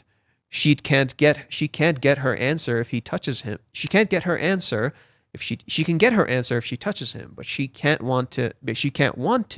He has to want it because that would mean Kazuya's desires something rental can't give. So whenever Kazuya does something that may fall into rental, what does Chizuru do? Compare it to Ruka, the basis for what she considers real, the way she can know if it's real or fake. Ruka, a relationship that's already over. She's literally comparing herself to someone Kazuya doesn't love. Why? Because Ruka is in love, which, while true, isn't what Kazuya loves.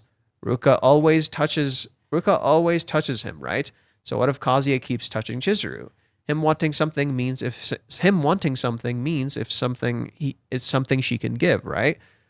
So Chizuru spends most of the day trying to do what? Give. She wants to give him money to split expenses. She wants to play games with him. She wants him to think she's cute. She wants him to desire her. She wants him to compliment. She wants to compliment him. She wants to share an umbrella with him. She wants to help him navigate the rides. She wants to know what he wants so she can give it to him.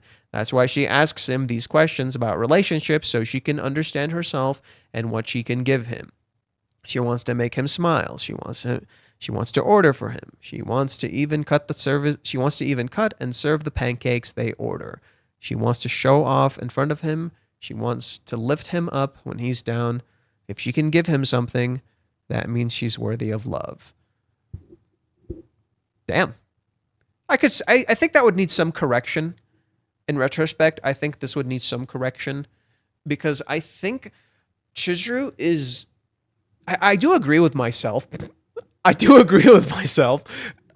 Chizuru is basing Ruka on the basis of what is real. It's weird. It's like she considers what Kazuya does with Ruka to be fake, but she considers Ruka to be real. And there's like a contradiction in that. There's a fascinating contradiction in that. So I'm curious what some of y'all like. Verkez, if you're here, what do you think of that? Like that contradiction that she like wants to be Ruka, but she views Ruka as fake. And I think that's kind of fascinating. It's like she's trying to set herself apart from Ruka, but she's unintentionally becoming Ruka. She thinks that what Ruka does with Kazuya is real. And that's why she actively compares herself to Ruka. That's why she actively asks Kazuya, do you do this with Ruka? But then she says it's fake. She views it as fake every time Kazuya does it. So isn't that a contradiction? If Ruka is the basis for what is real, then why does she question everything Kazuya does as fake whenever Kazuya does it?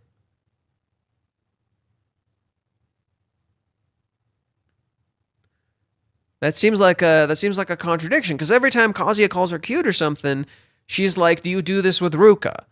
Which implies to him that this is fake, that what you're doing is fake. It doesn't feel real.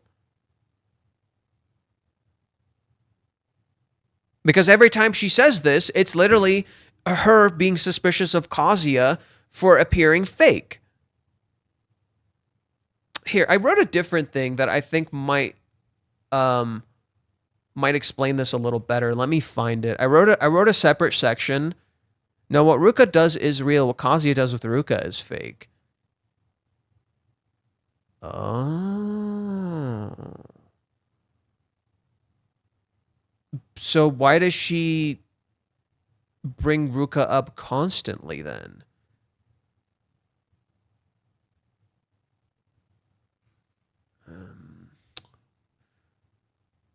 Okay, so I'm going to... You right where you were thinking, but I'm going to read this section real quick. Chapter 348 informs and reverses Chapter 384, both bringing up the key and its keychain, contrasting Ruka with Chizuru. Ruka looking at the key and then at Kazuya, just as Chizuru did.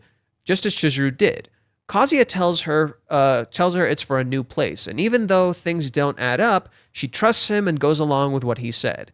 This is intentional to highlight that Chizuru is actually doing the same here. Ruka then wants to get him a new keychain to put on, saying it's something that it's something he will always carry with him. She wants him to use something she bought for him. This is contrasted by Chizuru giving him the keychain but not saying it's for him. Rather, just saying you can have this. It's his choice, not one she wants to make for him. She wants him to have it, but doesn't do it in a way that robs him of agency. His choice is first. When Ruka does it, it's actually quite similar to Chapter 360 and 361, when Chizuru asks to split the bill. It's not a big deal, but it's not Kazuya's choice, is it? He does what he does with Ruka not to draw attention or suspicion, not because he actually wants to do it, but he's going along with Ruka's whims, not making a choice of his own. He's getting her the keychain because she wants it, and she said please and all that stuff. Even if it's harmless, but it doesn't turn out to be harmless, does it? Ruka, in fact, removes the keychain he wanted without consideration if he wanted to keep it, simply replacing it with her own. This is the core of the chapter, and 360 and 361. Ruka is leading. Ruka is in control. He's just following her. While he knows she's an angel at heart, he's doing this because it's the least he can do. She believes... Here, I'll zoom in so I can just... read it, and then I'll just show you like what I'm talking about.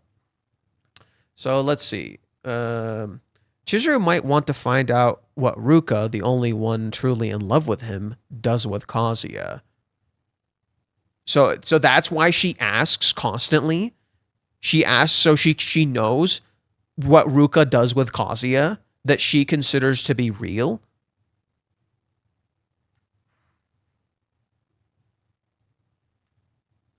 Yeah, I'm gonna here. I'll use some of the visuals. I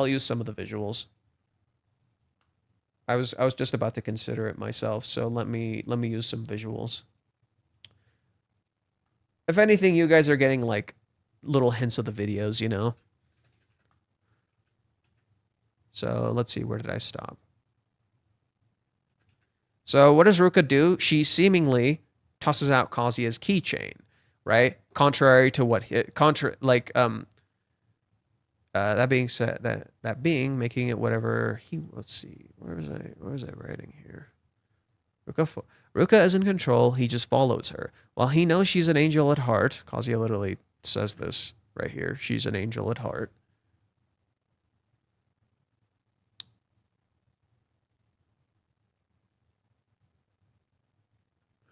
Okay.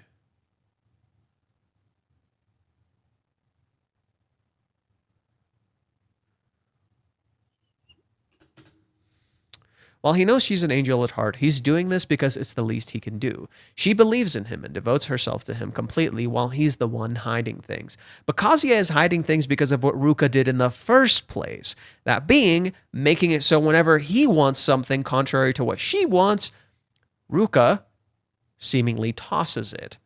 And doesn't understand why he's picking that over what she picked, right? What's Ruka's reaction? You're acting weird. Are you still hiding something from me? Right? Ruka kept ignoring. Let's see. This ultimately leads to the accident where Kazuya keeps chasing Chizuru and in so doing trips over Ruka and embarrasses and exposes her without meaning to.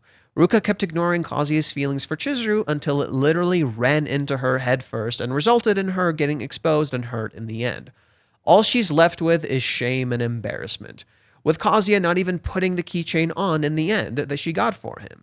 The chapter literally ends with him lying to her, not being honest. So chapter 384 is fundamentally the opposite. Chizuru stops being Ruka. She no longer imposes what she wants on him. She lets him make a choice. She offers him one that's not positive or negative. She doesn't smile or frown. She just acts completely natural, normal, no matter how not normal she actually is. Her biggest mistake in this date was trying too hard to get what she wants, that she lost track of what he wanted. That was what she understood. That's Chizuru's greatest illusion, that she came to this understanding, but in reality, that's not what was happening. She was so busy looking at Ruka, she did exactly what Ruka does, making a whole bunch of assumptions on what Kazuya wanted. Kazuya did this too. Kazuya, of course, did this too in reverse. He was too busy looking at Umi and what he thinks Chizuru wants. He did exactly what Umi does. He wasn't present and made Chizuru feel alone. Because every time he said she was cute, it felt staged, like he's acting, like he's a rental. Chizuru literally didn't want an actor. She wanted Kazuya. Just as Kazuya didn't want any other girl, he wanted Chizuru. No matter how long it took. Thank you, though. Laughed my ass off. I tried. Johan, thoughts on Fragrant Flowers? It's a good series. I think its only major flaw as a story is that once characters become good people, they're just like amazing people, and they have no flaws or anything. That's kind of it. It's a story that like is about understanding and accepting each other, which is awesome. And I love how it explores like depression and like finding people and connecting to people. And I love how like it's seemingly, trying to see the best in men. When like all the women around them are assuming the worst in these men. I think that's really nice and refreshing. On the other hand, once they become good people, they're just like, perfectly good people, and everyone around them is perfectly good, and everyone's just kind of nice and great. I think that's the series' only flaw in my eyes, is that, everyone is just very like morally acceptable in every conceivable way possible. That's pretty much it. They just feel too perfect. And they also look too adult. That's the weird part, is they look super adult for Fragrant Flowers. But I think I really like, and I'm basing this solely on the manga. I haven't really watched the anime. This is solely on the manga. I've read the entire manga, or up to where it is right now. So yeah, that's the big thing for the Ruka thing that I kind of wrote, but it feels like it needs some adjustments. It's like with this new POV that I have, like they're safely written, kind of, yes. I really love Fragrant Flower, but the characters do feel really safely written at times. And like there's almost like nothing offensive about them sometimes, and it's just frustrating because I really do like the story. Like I genuinely do enjoy Fragrant Flower. It just feels too safe sometimes, even though it's exploring some really meaningful discussions. Like the discussion of mental health and like the characters and then what they're going through. That shit's fantastic. I genuinely love that stuff. But the characters don't feel like they have nothing actually bad that they desire. And I'm not saying like you're a bad person for wanting things. The idea is that they don't feel things that like others would consider bad that aren't actually bad. For example, Kazuya's sexual desire within this story is often perceived as a bad thing. It's literally not. Every person, you're normal for feeling sexual desire. You're not fucking weird for it. Like, literally being horny, imagining that shit, there's nothing wrong with you, dude. But it is something that is interesting that he desires that can be perceived as bad by other people. And yeah, they desire it anyway. Even Dress Up Darling to some degree does this. Even Dress Up Darling to some degree does this. And I say this as someone who's not a massive fan of Dress Up Darling, but like Gojo liking this thing that others perceive as kind of weird and then being accepted for it is really cool. Dress Up Maureen likes weird perverted shit that other people don't like. The only thing with Dress Up Darling is it ultimately also kind of falls into the same trap where it kind of just feels too safe eventually. And it doesn't even do anything more with the horny stuff. The horny stuff just kind of like disappears after a while. It just doesn't really matter after a while. It just occasionally gets shown or stuff like that, but that's just kind of it. Fragrant Flower is too perfect. That's one of the reasons I love Rent a Girlfriend. It's the most realistic piece of first literature I've ever read. Koroko is the overflower of sweetness. I forgot who that is again. I forgot what's her name. The girl with silver hair. She's my favorite. The girl with silver hair from Fragrant Flower. She's my favorite. She's absolutely fucking peak. I love the shit out of her. She's one of the few characters who is actually really interesting to me in Fragrant Flower. I forgot her name. Subaru. Yeah, she's one of my favorites because she actually does have complicated and messy feelings, and she actually is like almost not a safe character. Like she actually borders on not actually being safe, and I love it. She's actually complicated and messy, and she like actually feels negative emotions, and she feels bad about the negative emotions that she feels. Subaru is so interesting to me. Like I buy both. I buy both the English and Japanese versions. I buy both. To be fair, I'm very behind on the English. I'm super behind on the English, mostly because I don't like them. So I'm not like super invested in them, unfortunately. The only thing I like about the English volumes is that they come with the interviews. I kind of drop Fragrant Flowers. I'm on and off. I'm on and off with Fragrant Flowers. At times I come back to it. At times I just kind of drop it and don't give a shit. It's kind of a toss up for me, honestly. Like right now, I'm pretty sure I'm behind like on like maybe 10 chapters or some crap like that. I'm pretty behind. But it does have some great shit. I am interested in the new romance that's currently going on with a certain character. I do like that. But it's a little weird. Yeah, other than that, it's just I guess that's my biggest issue with Fragrant Flowers is too many of the characters just feel really safe, and their struggles just feel too young. I started the Mushoku Tensei light novels peak.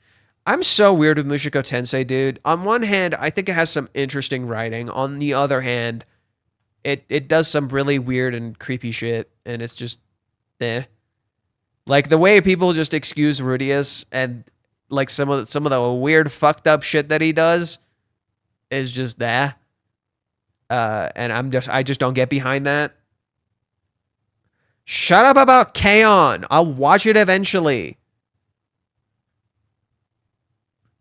Have you read Grand Blue? No. I've heard about it, but no, I have not read it. The Lex Luthor face. I've been seeing that everywhere. Oh, the Lex Luthor face. Yo, on thoughts on Horimiya? Horimiya ranges from peak to just kind of okay. Horimiya has some genuinely peak fucking writing. But then a huge part of it is just kind of daily life stuff and not really anything going on. It's just fun slice of life stuff, which does kind of work, and it doesn't work at the same time. I actually think Horimiya is actually really good. I don't think it's overrated. I think Horimiya is very good, but it is just kind of okay at times too. And it just kind of feels weird. The story's like all over the fucking place. I've seen Fragrant Flowers. Honestly, I can't get into it because of those details you mentioned. It's a small thing, but it impacts my investment along with my personal tastes. It's what I want in a story. Again, I still... what? They announced Smoke Behind the Supermarket with You. Geekok did a video some time ago about the manga. Oh, I already know about that one. Yeah. What's it matter if Geekok did a video on it? Isn't his whole thing that now is that whenever he makes a video about a manga, it becomes mainstream and gets an anime? Isn't that like seemingly his whole thing is like, oh yeah, this manga's totally going to become mainstream and get an anime, and then it does. And then it does. Like, I think like one of the only ones that hasn't out of the ones he's reviewed is the one that like got axed. Have you ever heard of Kimagure Orange Road? Yes, I have. Yeah, I have. I know it's one of the big influential animes in the 80s. But I also know I believe it took a lot of inspiration from Maison Ikkoku too. I'm pretty sure. Do you think we'd make a romance tier list in the near future? No. I don't give a shit. Not really. I don't really care. You guys know my top 3. You guys know my top 3, and none of them are anime. None of them are they do have animes. I think 2 of them have animes. Maison Ikkoku has an anime and Rent a Girlfriend has an anime, but the animes are not my top 3. The mangas are. So, you know, just for those who are new, my top 3 romance anime are Rent a Girlfriend first, How Do We Relationship second, and Maison Ikkoku third. Those are my 3 favorite romances of all time. I don't know. I don't have a fourth at the moment.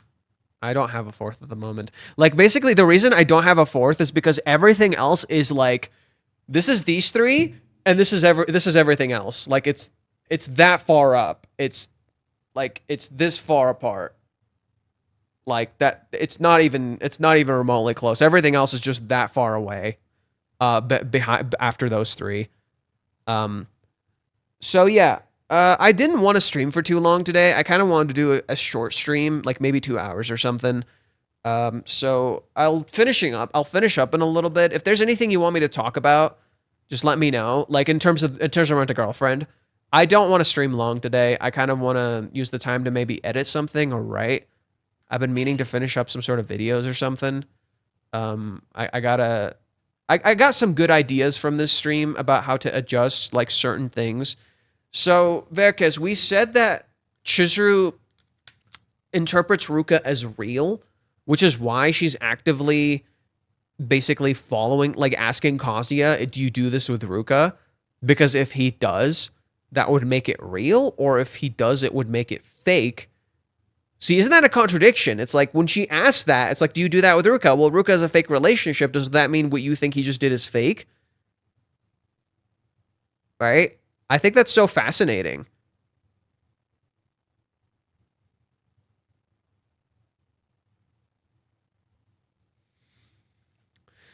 Now, for this chapter, we did say this intentionally looks like when Ruka kissed Kazuya, but there's a fundamental difference.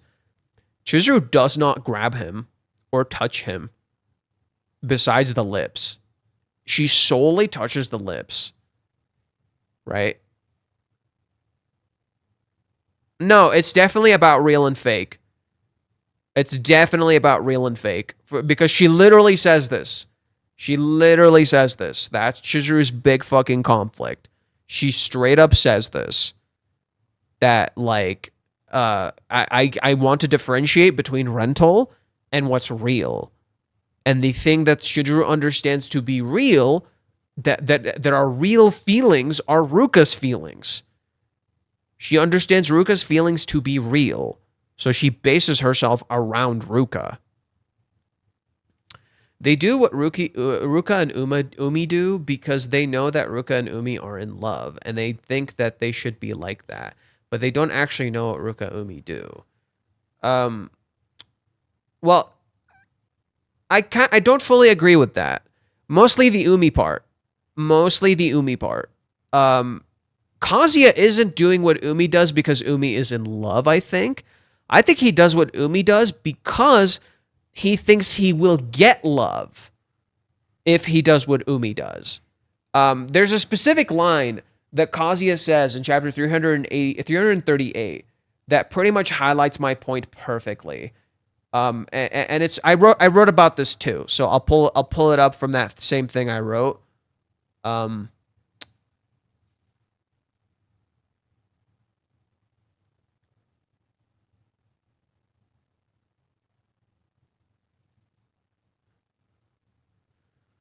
So I'm going to read you the thing about Umi that I think is totally relevant here.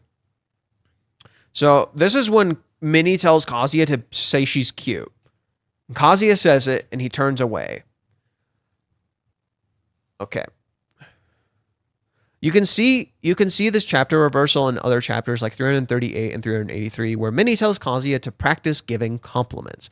And Kazuya comes to the conclusion that being good at calling girls cute is the difference between the lame and cool guys, when in reality, the cool guys are the ones who voice their feelings honestly and are there for the women in their life. Oh, well, it looks like I'm gone. I'm gone. Or flipped over. Why am I flipped over? And now I'm just gone. I guess my phone ran out of battery. Well, I was going to end the stream in a little bit anyway, but I'll read this rest for you guys. Side fate. I'm just gone now. Don't worry about it. My phone's out of battery. There's no fucking point. So you're not going to see any more of me for the rest of the day, but you will hear me. Anyways, I'm going to keep reading this thing. I was going to finish up in a little bit anyway. Don't feel sad. I was going to finish up in a little bit. Disembodied voice. Disembodied voice. Yeah. I am gone. Anywho, I'm just going to keep reading this thing. My attention has been lost now. Jesus, you really need to see me that bad? Good God. It's short. So this works anyway. It's short. Okay, so let me just finish reading this. So remember, pay attention to this, Kai. Pay attention to what Kazuya says here. A modern magic spell, huh? I guess being good at calling girls cute is the difference between the lame and the cool guys. Okay. Anyhow, when reality, the cool guys are the ones who voice their feelings honestly and are there for the women in their life when they need them. Which is why his line landed on Minnie, and why in chapter 383, Kazuya literally looks and sounds cool. He never calls her cute in the walk home. He never calls Chizuru cute in the walk home in chapter 383. He never says this, right? But look me in the eye. Well, you can't. Look me in the eye and tell me Kazuya doesn't look cool here, right? Doesn't this dude look super fucking cool, right? So in chapter 383, that's where Kazuya looks cool. And so what's important here is that what does Minnie do here? What does Minnie end up doing here? Minnie ultimately forces Kazuya into a role. Kazuya ultimately falls into this role and becomes stuck in it later on.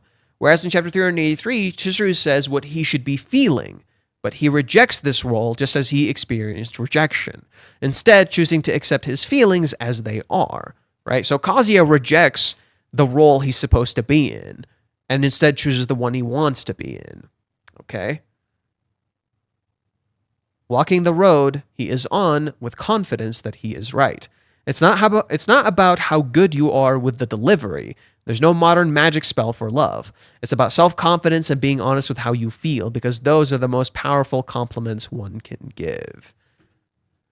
So basically, the issue is Kazuya seemingly come to the understanding that the only way he can be cool is to give good compliments, when that's not cool, because Minnie gets this stuck in his head. That's Kazuya's illusion on Umi.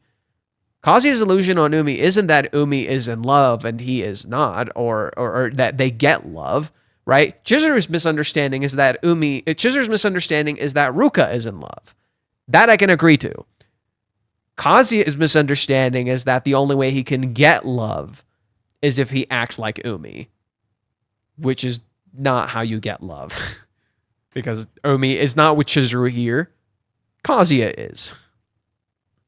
Anywho, I think that's roughly it for now. I'm going to stop here. I'm going to try to do some more writing, some more other stuff, but I just kind of wanted to share my theory and some of my other thoughts on some of the things that were shown today. But that's kind of it. Sorry, the camera is gone. I do apologize. That happens sometimes. Well, usually, actually, it doesn't happen. But I didn't charge my phone today, and that's why it happened. Anywho, thank you guys for watching. I think that's roughly it for today. I think we did plenty today. I hope you guys enjoyed. Yep. Yeah, Kazuya tries to be like Umi because he thinks this is how he to be cool. That's how he can be cool. Yes, exactly. Exactamundo Bombo. Okay, that's it. Thank you guys for watching, and I'll see you guys another time. I try to keep this one short. See you next week. Yep, and I'll be working on a few other things in the meantime, so please look forward to those. I think the next thing I'm going to work on uploading is the Ruka thing, the Ruka thing, because it's almost over. I think the Ruka thing is like almost over, so I'm gonna work on uploading that. Just in case, so we finish it before it's over. Anywho, see you guys later. Take care. Thank you guys for watching, and remember, let's mosey.